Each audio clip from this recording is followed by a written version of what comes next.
South Africa has said the United Kingdom's decision to withdraw all development aid will affect ties between the two countries. The UK's International Development Minister made the announcement at a business summit in London on Tuesday, but the government in Pretoria says it wasn't properly consulted. CCTV's Henderson with the details. The sign outside the British consulate may have suggested the coming change in focus, but South Africa says this decision will redefine its relationship.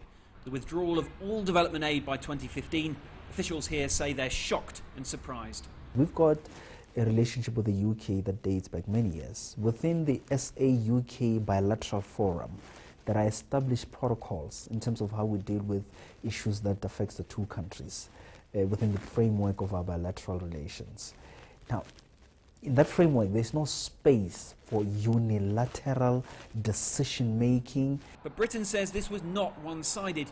Indeed, the UK's International Development Minister said in her announcement in London on Tuesday that I have agreed with my South African counterparts that South Africa is now in a position to fund its own development. She also noted that South Africa has made enormous progress over the past 2 decades, to the extent that it is now the region's economic powerhouse and Britain's biggest trading partner in Africa.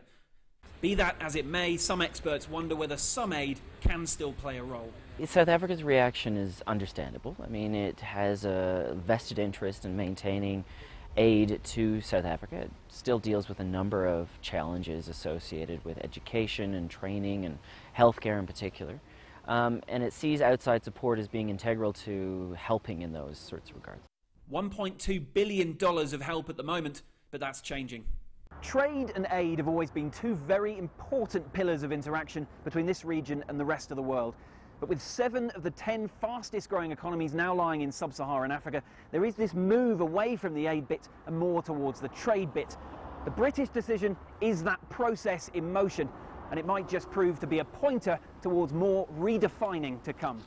Henderson, CCTV, Johannesburg.